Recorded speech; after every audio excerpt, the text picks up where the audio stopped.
Hi everyone, Robert here, and welcome to my GFW Impact Wrestling review from August 24, 2017. So, first thing first, this is gonna be the new format going forward. Late Friday night live stream. That is the only time that I have available from now until October because I am stuck on military duty. So I am working like 7 days a week. But while horses would not take me away from reviewing GFW Impact. So let's talk about the show. Show open up. American Top 10. Lashley and Jeff Jarrett, they have a little segment on the back. So they are playing that card, that MMA card, having the American Top 10 time to drag him, aka meaning Lashley, to their side. And obviously, Jeff Jarrett defending Impact Wrestling and defending one of their best talent, which is Lashley. I kind of like that double synchronicity of a storyline between real life and kayfabe. That is something that I like. Next, we got a Jim Cornette pep talk talking to the locker room. That is the first segment that Jim Cornette appeared. First match of the night, OBE, Ohio versus Everything versus the Heatseekers. Obviously, OBE were able to win easily.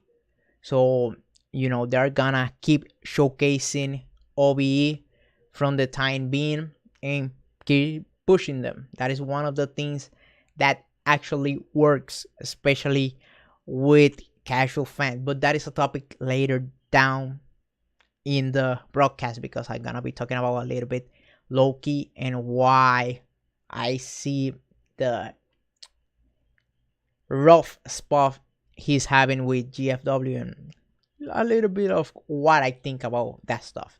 Next, we got another Jim Cornette segment.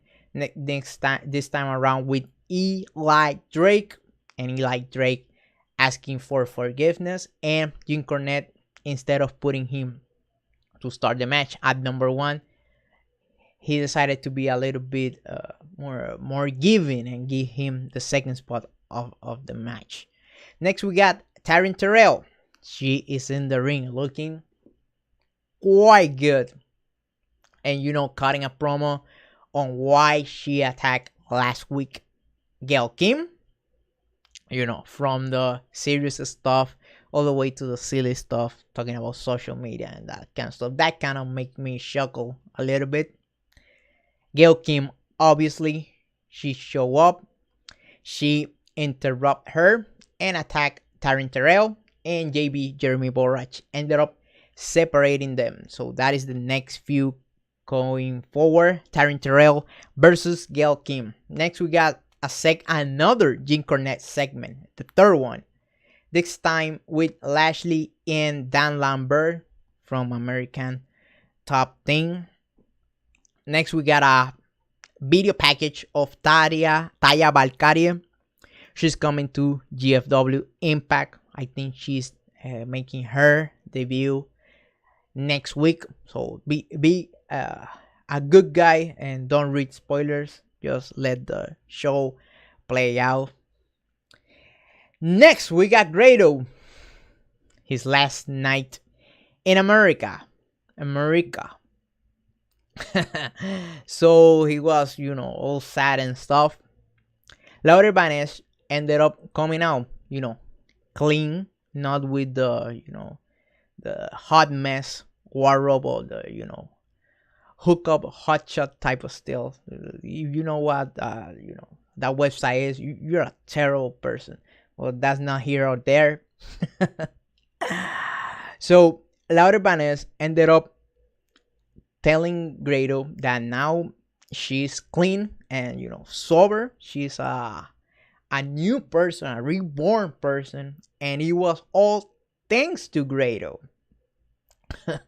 Lauder ended up getting down on her knees and asking Grado to marry her, which I find it pretty hilarious to be honest. And Kongo Kong ended up, getting jealous and trying to interrupt that stuff, but he was met in the ramp by Mahabali Shera. Why Shera is involved in this storyline, that is beyond me. I don't see a payout out of this. Maybe I am blind or something, but I think this, where all of this can go, the people that we have available.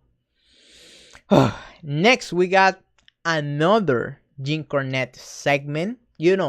I like to publicly thank everybody who was complaining about Bruce Prichard and how horrible he was. We got like 5 Jim Cornette segments, all thanks to you. I don't know if that is a rib on me. You're trying to make me hate Impact or something like that. But too much Jim Cornette. Good show, but man, way too much. That horrible face, that horrible voice, that horrible talking pattern. Hard to watch. Obviously, we got Eddie Edwards, who ended up being a screw, and he ended up being the number 1 person in the Gauntlet for gold match for the GFW Global Championship, which I don't know what is the name going forward. It is gonna be the GFW Global Championship, or it is gonna be GFW Unified Championship. I'm still having doubt. I might need a little bit of more clarification. Next, we got the main event time for Gauntlet for the gold match for the GFW Global Championship. They put everybody who was anybody on the roster during this match. We got Low-Ki being the last one, obviously because he was scheduled to be to be wrestling Alberto El Patron for the time being, but since El Patron got kicked out and probably on his way out, unless he's able to do something a miracle or something, he got screwed. Low-Ki got screwed. Therefore, they tried to give him a good spot by being the last guy in the Gauntlet for the gold. Either way, it was not his night, the same as they debuting Johnny Impact, who I don't like that last name, but it is what it is. It's just a wrestling name.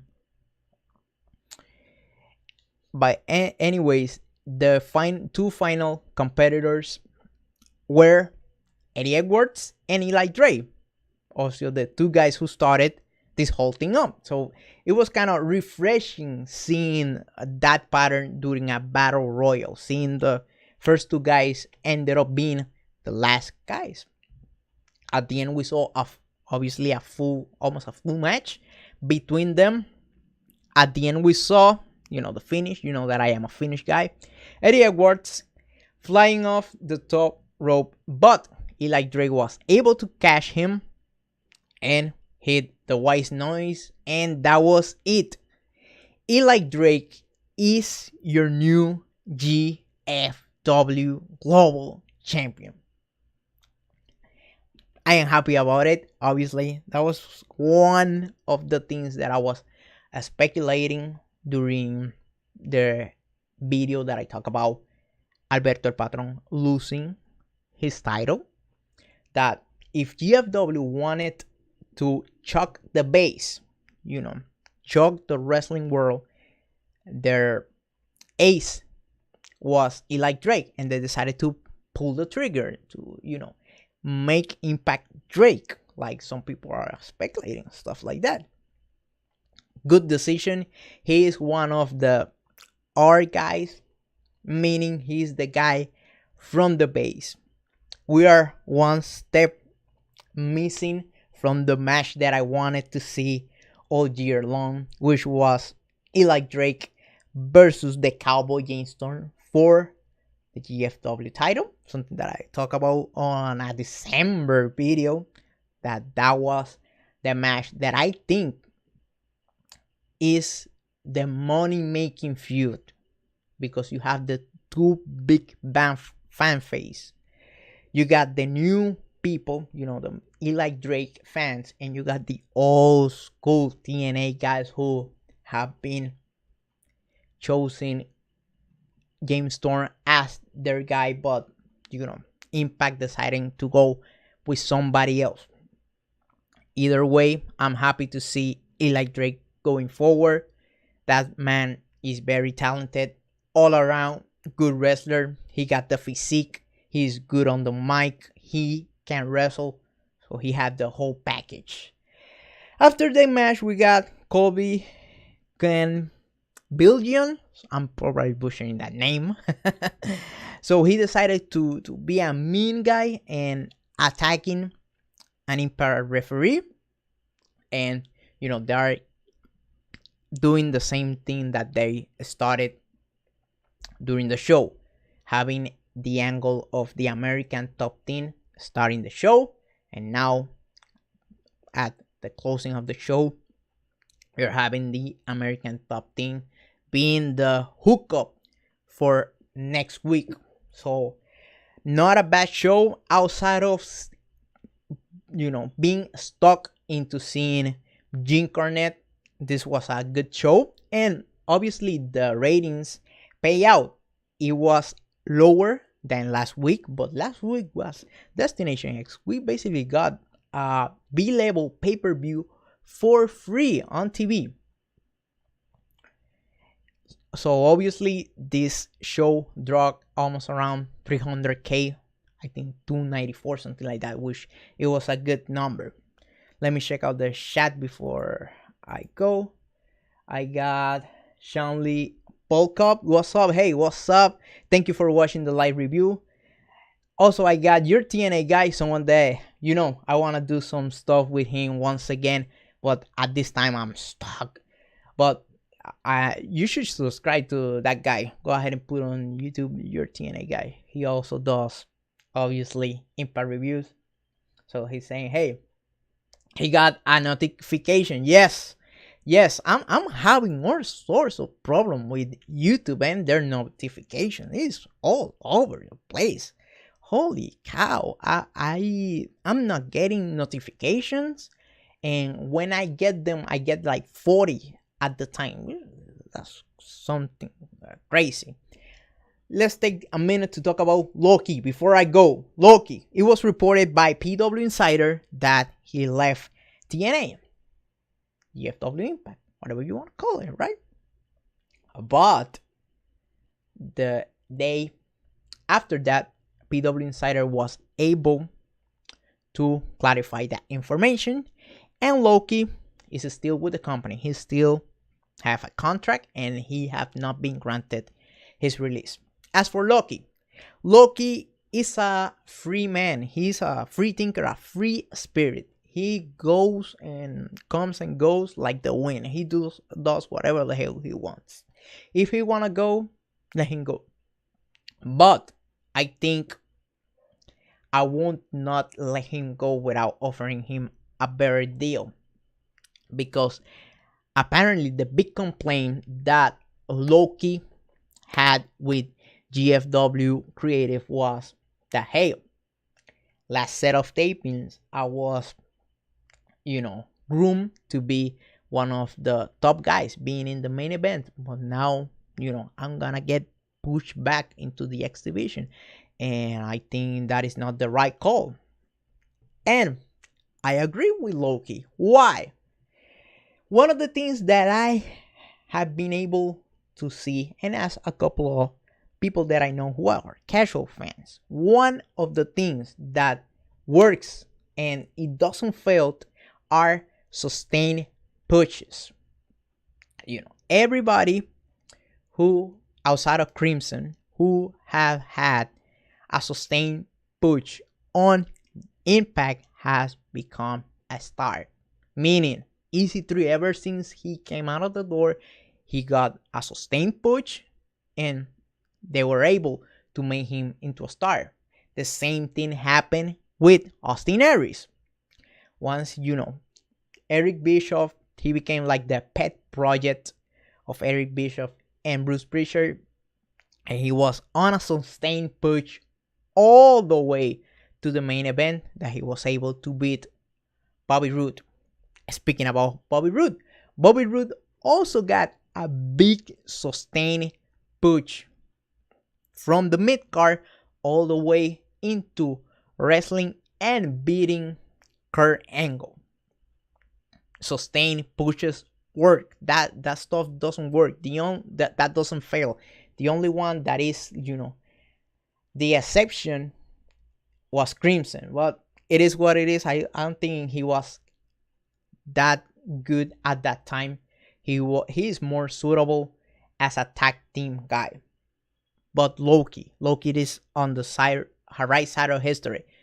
If you're gonna paint him as such, push him as the main event guy. Don't, blue ball people and blue ball, Impact fans out of that. Also, one of the complaints that he got was, the push that Johnny Impact received, which, Johnny Impact is quite talented. Does he should be in the main event? Yeah. Should he be the second behind the throne, being the throne Eli Drake? That is debatable. I would have gone with something fresh, something, even like Moose Eli Drake, or what I wanted in the first place, James Storm and Eli Drake. I think that is the match that can make a lot of money, especially for GFW fans. So that's it. Let me read the comment. Hey, I got your TNA guy. Yeah, he agrees with me on the issue. Yeah, your TNA guy is saying, hey, they're pulling Christopher Daniels on low key. Yeah, but that is something that is true. Remember a while back, let's go a little bit back into the time machine. Christopher Daniels, he received a big push back in 2008, all the way into facing Sting.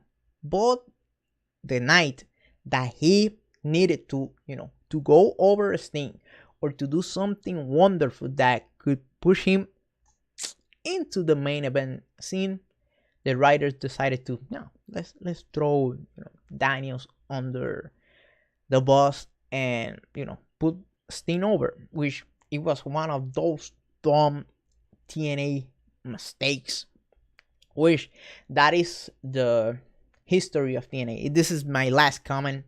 Something that I was thinking this week about the TNA Hall of Fame. And there are people complaining, hey, why they have not announced who is gonna be part of it. And I was thinking about who are in the Hall of Fame. A lot of talented people. But most of them, outside of Jeff Jarrett or someone like Gail Kim, who was repatriated into being a TNA, girl, everybody else make their big name outside. And that was the history of TNA. Always throwing your native born under the bus, which that is not the way to go. You push your people first because those are the face of the company. I know there's people like Kurt Angle, which he was the man. However, AJ Styles should have been the first inductee into the TNA Hall of Fame because he was our guy back in the day. But it is a new day. The sun is shining in GFW Impact Land, and we got one of the guys that basically Impact developed from being, a lost talent in the shuffle. He was part of NXT for a little while, but he was lost in the shuffle. They were able to put the rocket on him and build him little by little. Far from perfect, because the Eli Drake push was not perfect. However, it was successful. He got over. He got beloved by the people who mattered the most, which are your hardcore fan base. Those people who spend money on the product. He was able to win those people over, and now we got him as the face of the company, which was an actual great decision. I'm looking forward for how it's gonna be his push and his title reign, and probably I'm looking forward to see the next talking segment with him and all that good stuff that he is able to do. This is it for me. Thank you so much for listening all the way through. I'm tired as hell. I've been working for 9 days straight, but that is not a problem. Wild horses will not drag me away.